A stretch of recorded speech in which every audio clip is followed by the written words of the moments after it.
What's up, guys? This is What's My Game. Before I get started, I just want to give a big shout out to Lucas. He's a young subscriber of mine that I just met this week in person. I thought was really cool. Thank you, Lucas, and thank you everyone for watching. I really appreciate it.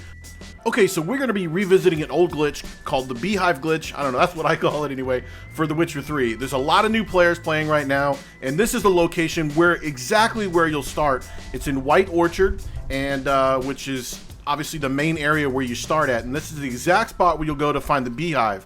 And this glitch still works on version 1.2, and I'm going to show you right now that I'm on version 1.2. I'm going to show you some of my last saves. This one there I just did.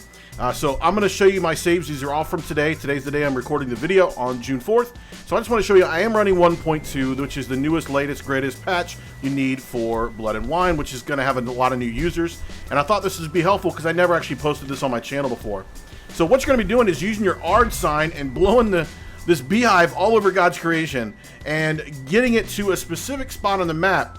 I'm going to show you right now, actually. You're going to take this little area. Do not take it through town. It's a pain in the ass because you'll end up killing a bunch of people and the guards will come after you. So take this route here. Head towards this marker that I'm just creating now. You're going to be doing kind of an L shape.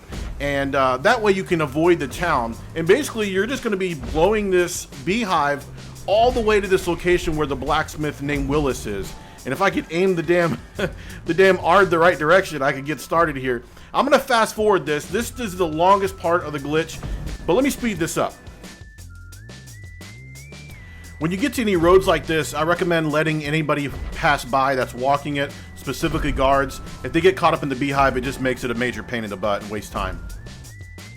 Another little tip is pull up your map while you're doing this to make sure you're headed in the right direction so you're not wasting time. Use the custom markers so you know where to go, but they're not tracked on the mini-map, so make sure you put down markers while you're going so you know you can head toward that green arrow.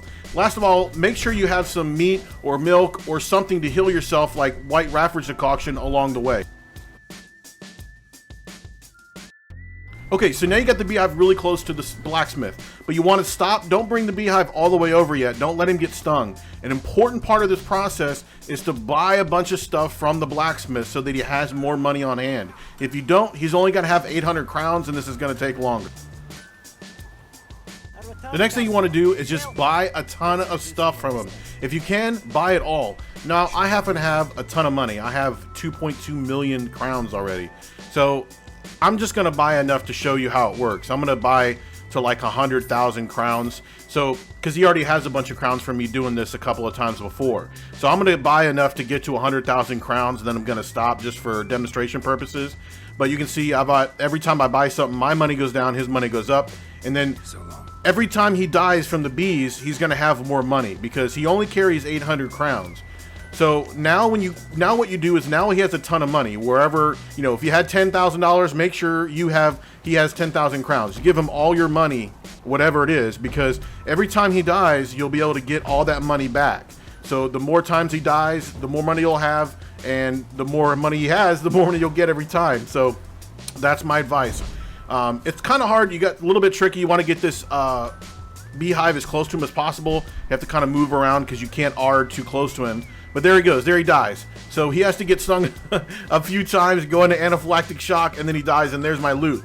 Now, the thing with this loot is, at the very bottom, when I scroll down, you'll see it's going to show the crowns. It's always at the bottom of his list. It's short. It only shows 4 digits. So don't worry about what it says there. It's only going to show 4 digits. If you have a 5-digit or 6-digit number, it's not going to show that. So you can see I have 2.18 million crowns right now. And yes, you could go in and just pick the crowns, but I just grab everything. It makes it quicker. And now I have 2.28. So I grabbed 100,000K. So now what you do is you meditate for an hour. Actually, and this is a good example of what not to do. Don't meditate too close to him because he won't respawn. Meditate for 1 hour, step away from him a little bit, and then he's right back to hammering on some shit. So there he is. All right. So he'll die. Sometimes he'll swing the hammer and sometimes he won't. But there he dies and you get your loot again. And what's great is that the amount of crowns that he had before, he has again. So in this case, he has just over 100,000 crowns. So I'm just going to keep repeating this process over and over again. And you can do this as long as you want to do it.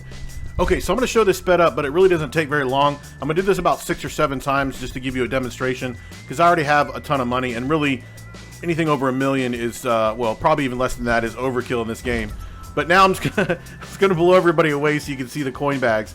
All right, so there they are. They're in 2 different spots, but you can't just take the money because then the bag won't disappear to show the one behind it. So you got to take everything. So just take everything, take everything, take everything, and you're just going to end up with a ton of loot and then a ton of money. Now you'll have a ton of money. I think I picked up 6 or 7 bags here. I'm not sure. You'll have a ton of money, and now I go from what 2.18 or 2.28 to 2.88 million, which is more than enough money. Okay, once you're done, you're gonna have a ton of stuff you're carrying that you don't need now. Just drop all this armor, drop all this lead and parchment you picked up that weighs a ton, and then drop all these saddlebags as well. Well, that's it, guys. I hope this makes you rich on Witcher 3 once again. Please leave a like and subscribe if you haven't already. I hope you all have a fantastic day. This is What's My Game. See ya!